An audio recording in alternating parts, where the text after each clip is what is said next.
नमस्कार दोस्तों, मैं यशदीप कौशिक आप सभी का स्वागत करता हूं और आज की कहानी बॉलीवुड संगीत की दुनिया में फर्श से लेकर अर्श तक का सफर तय करने वाले एक मामूली इलेक्ट्रीशियन की कहानी है, जो माया नगरी मुंबई में आया तो खुद को बतौर प्लेबैक सिंगर स्थापित करने के उद्देश्य से था, परंतु किस्मत ने उसे बना दिया एक संगीतकार। संगीत की कोई विधिवत ट्रेनिंग लिए बिना ही एक ऐसा कामयाब संगीतकार जिसके संगीत निर्देशन में बनी पहली ही फिल्म सिल्वर जुबली हो गई थी और संभवतः बतौर संगीतकार सबसे अधिक सिल्वर जुबली फिल्में देने की उपलब्धि भी इन्हीं के खाते में दर्ज है।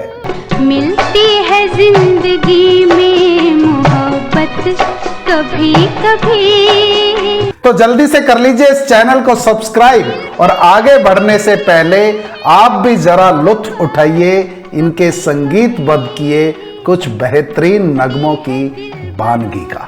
आज की मुलाकात बस इतनी, बार बार देखो हजार बार देखो, बाबुल की दुआएं लेती जा। बीते हुए लम्हों की कसक साथ तो होगी। C-A-T कैट, कैट माने बिल्ली, R-A-T रैट, रैट माने चूहा। तू लेने दो नाजुक होठों को, दिल की ये आरज़ू थी कोई दिलरुबा मिले। हम भी अगर बच्चे होते नाम हमारा होता गबलू बबलू। तुम ही मेरे मंदिर, तुम ही मेरी पूजा। अजी हम तो मोहब्बत करेगा, दुनिया से नहीं डरेगा। जब चली ठंडी हवा, जब उठी काली घटा, न झटको जुल्फ से पानी। ये तोरा मन दर्पण कहलाए। लू आ गई उनकी याद। मुझे इश्क है तुझी से मेरी जान जिंदगानी, तुझको पुकारे मेरा प्यार। आजा तुम्हारी नजर क्यों खफा हो गई। ये मौसम रंगीन समा खैर जरा ओ जाने जा। ये जुल्फ अगर खुल के बिखर जा, किसी पत्थर की मूरत से मोहब्बत का इरादा है। ये रोम रोम में बसने वाले राम।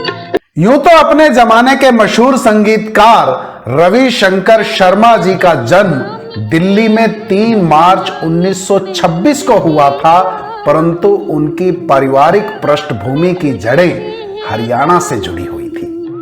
इंटरमीडिएट करने के बाद दिल्ली के डाक तार विभाग में उन्होंने नौकरी भी की, परंतु एक तो गायक बनने का जुनून उनके सर पर बचपन से ही सवार था और रही सही कसर पूरी कर दी 1947 में दिल्ली के एक कार्यक्रम में संयोगवश रफी साहब से हुई उनकी एक छोटी सी मुलाकात में। तो जनाब फाइनली 1949 में अपनी सरकारी नौकरी छोड़कर अपनी किस्मत आजमाने मुंबई की शरण में पहुंच गए, परंतु मुंबई भी अपने सपने साकार करने से पहले किसी भी व्यक्ति का ठोक बजाकर पूरा इम्तिहान लेती है।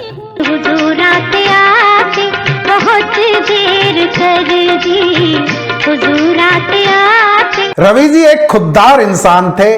पहले भी अपनी पढ़ाई का खर्चा निकालने के लिए दिल्ली में पार्ट टाइम इलेक्ट्रीशियन का काम करते थे, तो साहब मुंबई में टिकने के लिए भी इनका इलेक्ट्रीशियन वाला हुनर सहायक सिद्ध हुआ। जीविका के लिए पंखे मोटर रिपेयरिंग का काम करने लगे, परंतु गुजारा बामुश्किल ही हो पाता था। हालात बद से बदतर होते चले गए। तार तार कपड़े और टूटी चप्पल लिए रवि जी अपनी मंजिल के लिए रास्ता तलाशते रहे। न मुंह छुपा के जियो और न सर झुका के जियो। आखिरकार रवि जी के सपनों के तारों में कुछ स्पार्किंग होनी शुरू हुई और जनाब फिल्मिस्तान में तबला वादक बन गए। और एक लंबे अंतराल के बाद रवि जी की किस्मत का बल्ब चसबुझ होते होते आखिरकार हेमंत कुमार जी के होल्डर में फिट होकर कुछ रोशनी देने लायक भी बना। यानी कि हेमंत कुमार जी ने रवि जी को अपना सहायक बना लिया और यहां से खुलने वाला था रवि जी के लिए बॉलीवुड में किस्मत का दरवाजा। खुल जा सिम से। लाया कि निगाहों में चमक जाग उठी, दिल के सोए हुए तारों। मीडिया रिपोर्ट्स की माने तो 1954 में प्रदर्शित फिल्म जागृति के गीत हम लाए हैं तूफान से कश्ती निकाल के की धुन वास्तव में रवि जी की ही थी। कहा तो यह भी जाता है कि नागिन फिल्म में मेरा मन डोले मेरा तन डोले गीत में जो बीन की धुन थी वो हेमंत कुमार जी के दो सहायकों रवि जी और कल्याण जी ने क्ले वायलिन से तैयार की थी। ये रातें ये मौसम नदी का किनारा ये चंचल हवा। फिल्म नागिन के दौरान ही रवि जी की फिल्म निर्माता देवेंद्र गोयल जी से मुलाकात हुई और एक जौहरी की तरह देवेंद्र जी की पारखी नजरों ने रवि जी के भीतर छिपे हीरे को पहचान लिया। परिणाम स्वरूप देवेंद्र जी ने अपनी अगली फिल्म वचन में रवि जी को संगीत देने का अवसर दिया। तो इस तरह से दोस्तों 1955 में प्रदर्शित फिल्म वचन से रवि जी के फिल्मी दुनिया में सफर का आगाज हुआ। रवि जी की पहली ही फिल्म वचन ने सिल्वर जुबली मनाई और इस फिल्म के गाने चंदा मामा दूर के पुए पकाए बूर के ने तो लोकप्रियता के कई नए कीर्तिमान स्थापित किए। आज भी शायद ही कोई ऐसा होगा जिसने बचपन में अपनी माँ की गोद में यह लोरी नहीं सुनी होगी। चंदा मामा दूर के पुए पकाए भूर के आप खाए थाली में। रवि जी के संगीत की खास बात यह है कि वे फिल्म के बैकड्रॉप के हिसाब से संगीत देते थे। यानी कि अगर फिल्म पौराणिक है तो उन्होंने भक्ति रस वाले गीत रचे और अगर मुस्लिम समाज की कहानी है तो गजलों और नज़्मों पर नाजुक संगीत देकर उस तहजीब को गीतों में जिंदा कर दिया। मिसाल के तौर पर दर्शन दो घनश्याम नाथ मोरी अखियां प्यासी रे आज भी सर्वश्रेष्ठ भजनों की फहरिस्त में आता है। दर्शन दो घनश्याम नाथ मोरी अखियां प्यासी। दूसरी तरफ चौदवी का चांद जैसा गाना भी है। चौदवी का चांद हो या आफताब हो। यह फिल्म बॉलीवुड में मील का पत्थर साबित हुई। जो भी हो तुम खुदा की कसम लाजवाब। मजेदार बात यह है कि गीतकार जनाब शकील बदायूनी और संगीतकार नौशाद साहब की जोड़ी ने कई बेहतरीन गाने दिए, पर शकील जी को पहला फिल्म फेयर सम्मान चौदवी का चांद गाने के लिए मिला।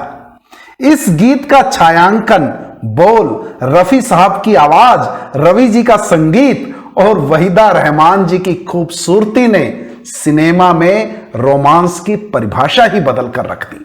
जुल्फे हैं जैसे कांधों पे बादल झुके।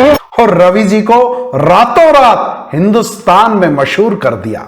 हालांकि यह फिल्म ब्लैक एंड व्हाइट में थी, पर श्वेत श्याम पटल पर भी इस गीत की रंगीनियत कुछ और ही बन पड़ी है। मस्ती है जिसमें प्यार की तुम वो शराब हो। यह बात बहुत लोग नहीं जानते होंगे कि 1960 में प्रदर्शित रामानंद सागर जी की फिल्म घूंघट के लिए रवि जी ने मुकेश जी की आवाज में रहा गर्दिशों में हरदम मेरे इश्क का सितारा रिकॉर्ड किया था, पर यह गीत फिल्म में शामिल नहीं हो पाया। बाद में इसी गीत को रफी साहब के स्वर में गवाकर 1966 में प्रदर्शित फिल्म दो बदन में शामिल कर लिया गया था। परंतु सोचिए कितना अच्छा रहेगा यदि मुकेश जी के स्वर में भी इस गीत की रिकॉर्डिंग हम सबको सुनने को मिल सके। रहा गर्दिशों में हरदम मेरे इश्क का सितारा। रवि जी उन चंद संगीतकारों में से एक हैं जो हर गीत के लिए कई कई धुनें बनाया करते थे। चलो एक बार फिर से अजनबी बन जाए। फिल्म गुमराह का वह अमर गीत चलो एक बार फिर से अजनबी बन जाएं हम दोनों के लिए उन्होंने 31 धुनें बनाई थी। न मैं तुमसे कोई उम्मीद रखूं। इस नज्म में साहिर लुधियानवी जी का फलसफा पुरजोर तरीके से नुमाया हुआ। यह नज्म साहिर का अपना किस्सा भी है। उन्होंने कहा कि वो अफसाना जिसे अंजाम तक लाना न हो मुमकिन, उसे एक खूबसूरत मोड़ देकर छोड़ना अच्छा। साहिर साहब के दिल पर सुधा मल्होत्रा जी से जुदा होने का जख्म ताजा था। रवि जी अपने कैरियर की बुलंदियों पर थे और यह गीत आज तक क्षितिज के उस छोर पर है जहां कोई दूसरा गीत नहीं पहुंच पाया। चलो एक बार फिर से अजनबी बन जाए हम। साहिर साहब तो खैर अपनी जिंदगी में बार बार हर अफसाने को खूबसूरत मोड़ देकर आगे बढ़ते रहे और सिनेमा पर फलसफे भी गढ़ते रहे। पर रवि जी के लिए साहिर का साथ मानो अलादीन का चिराग था। यह ऐसा इत्तेफाक था जिसने रवि जी को अभिजात्य श्रेणी का संगीत रचने के लिए प्रेरित किया। दरअसल बी.आर. चोपड़ा कैंप के संगीतकार थे एन. दत्ता जी और साहिर उनके स्थायी गीतकार थे। दत्ता जी की खराब सेहत के चलते बी.आर. चोपड़ा जी ने रवि जी को चुन लिया और यहां से चोपड़ा, साहिर और रवि की तिकड़ी बनी। ओ यारा दिलदारा मेरा दिल करता ऐसा कुछ कर पाए यादों में बस जाए। पर अभी एक इत्तेफाक और होना बाकी था। मोहम्मद रफी जी और बी.आर. चोपड़ा जी में फिल्म धर्मपुत्र के दौरान किसी बात पर अनबन हो गई और इसका फायदा महेंद्र कपूर जी को हुआ। इस चौकड़ी ने उस दशक में धूम मचा दी थी और वक्त, गुमराह, हमराज जैसी फिल्मों के कई नायाब गाने बने। हम जब सिमट के आपकी बाहों में आ गए, इन हवाओं में, इन फिजाओं में तुझको मेरा प्यार पुकार। तुम मगर साथ देने का वादा करो मैं यूं ही। हमराज के गीत नीले गगन के तले के लिए महेंद्र कपूर जी को फिल्म फेयर अवार्ड मिला। नीले गगन के तले। इस गीत में साहिर ने जिस तरह कुदरत की खूबसूरती और प्रेम की पवित्रता को गूंथा वह अन्य किसी और गीत में किसी अन्य गीतकार से नहीं हो पाया। धरती का प्यार पले। बरसों बाद एक प्रोग्राम में जावेद अख्तर जी ने कहा था कि साहिर इतना बढ़िया इसलिए लिख पाते थे क्योंकि वे इश्क को कुदरत की उपमा देते थे। ऐसे ही जग में आती है सुबहें। यह महेंद्र कपूर जी की किस्मत थी, वरना वे सारे गीत शायद रफी साहब के हिस्से में ही आ जाते। ऐसे ही शाम ढले।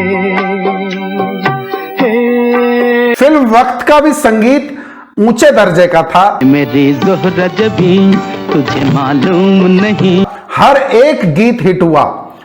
तू अभी तक है हंसी और मैं जवान। फिल्म तो कमाल थी ही। मन्ना डे का ए मेरी ज़ोहरा जबी या रफी साहब का गाया टाइटल सॉन्ग वक्त के दिन और रात या आशा भोसले जी का आगे भी जाने ना तू और महेंद्र कपूर जी के डुएट सभी सराहे गए। तुझ पे कुर्बान मेरी जान ऐ मेरी ज़ोहरा जबी। 1970 के दशक में फिल्मों में शायरी कुछ हल्की हुई और संगीत का पहलू कमजोर हुआ तो कई लोग उस आंधी में उड़ गए। आज मेरे यार की शादी है, आज मेरे यार की शादी है। उस दौर में भी आदमी सड़क का फिल्म में रवि जी का एक गीत बड़ा मशहूर हुआ। यार की शादी है, मेरे दिलदार की शादी है, आज मेरे यार की शादी है। लगता है जैसे सारे संसार की शादी है। यह गीत आज भी हर शादी में बजाया जाता है और आज तक बारातियों को इस गीत पर नाचे बिना बारात वाली फीलिंग ही नहीं आती है। आज मेरे यार की शादी है, आज मेरे यार की शादी। 1980 के दौर में एक फिल्म आई थी निकाह। दिल के आंसुओं में बह गए। B.R. चोपड़ा जी ने एक नई हीरोइन को लॉन्च किया, नाम था सलमा आगा। वफा करके भी तन्हा रह गए। वे जितनी खूबसूरत थी उतनी ही खूबसूरत और खनकती हुई उनकी आवाज थी। दिल के आंसुओं में बह गए। शायद शमशाद बेगम साहिबा के बाद ऐसी आवाज आई थी जो पंजाबी पुट लिए हुए थी। जिंदगी एक प्यास बनकर रह गई। रवि जी के संगीत में उन्होंने बड़े दिलकश गाने गाए। दिल के अरमा आंसुओं में बह गए, यह गीत तो बहुत जबरदस्त हिट हुआ। प्यार के किस्से अधूरे रह गए। और निकाह के तकरीबन सभी गाने खूब चले, पर एक गीत फजा भी है जवां जवां में गीतकार हसन कमाल ने साहिर के बराबर तो नहीं पर फिर भी खूबसूरत फलसफा दिया। फजा भी है जवां जवां, हवा भी है रवां। इसके बोल थे, बुझी मगर बुझी नहीं, न जाने कैसी प्यास है, करार दिल से आज भी, न दूर है न पास है, ये खेल धूप छांव का, ये कुर्बतें ये दूरियां, सुना रहा है ये समा, सुनी सुनी सी दास्तां। सुना रहा है ये समा, सुनी सुनी। यहां तक आते आते बॉलीवुड अब रवि जी से धूप छांव का खेल खेलने लग गया था। कल हाथ पकड़ना मेरा, जब मैं बूढ़ा हो जा। B.R. चोपड़ा जी कुछ खास कर नहीं पा रहे थे, संगीत बदलने लगा था और शायरी कमतर होती जा रही थी। तू मिला तो मैंने पाया जीने का नया। लिहाजा रवि जी मुंबई से दूर होते चले गए। उन्होंने मलयालम फिल्मों में भी संगीत दिया, वहां भी सराहे गए, पर एक बार हाशिए पर आ जाने के बाद पलटने की हिम्मत और उम्र में अक्सर सीधा सीधा रिश्ता होता है। मेरा नाम करेगा रोशन जग में मेरा। रवि जी का जहन तो काम कर रहा था पर जिस्म थक गया था। न तो उन्होंने ज्यादा कोशिश की और न ही किसी ने जहमत उठाई कि उन्हें फिर से मुख्य धारा में लाया जाए। आखिर इस इंडस्ट्री का निजाम भी जंगल के निजाम से जुदा तो नहीं है ना। तुझे सूरज कहूं या चंदा। शायद जिस बेटे में अपनी उम्र के अंतिम पड़ाव में अपने लिए बुढ़ापे की लाठी तलाश करते रवि जी ने तुझे सूरज कहूं या चंदा जैसा अमर गीत रचा था, उसी बेटे से उनका अपने अंतिम दिनों में विवाद हो गया था। मेरा नाम करेगा रोशन जग में मेरा राज। यहां तक कि रवि जी ने अपने बेटे और बहू पर डोमेस्टिक वायलेंस का केस भी कर दिया था। ऐसे में उनकी बेटियों ने आगे आकर अपने बूढ़े बाप को सहारा दिया और उनके अंतिम समय तक उनकी मन लगाकर खूब सेवा की। 7 मार्च 2012 को बॉलीवुड संगीत की दुनिया का यह रवि सदा सदा के लिए अस्त हो गया। रवि जी और रवि जी के संगीत बद्ध किए नगमे आज भी गुनगुनाए जाते हैं और कल भी गुनगुनाए जाते रहेंगे। आशा करता हूं दोस्तों कि आज का यह वीडियो आपको जरूर पसंद आया होगा, तो बिल्कुल भी कंजूसी मत करिएगा। इसे लाइक और शेयर करने में बताने की आवश्यकता नहीं है कि मुझे कमेंट बॉक्स में आपकी प्रतिक्रिया और सुझावों का बेसब्री से इंतजार रहता है। जल्द ही अगली मुलाकात के वादे के साथ मैं यशदीप कौशिक लेता हूं आप सभी से विदा, और एक बार फिर से आप सभी को मेरा प्यार भरा नमस्कार, शुक्रिया, धन्यवाद, थैंक यू।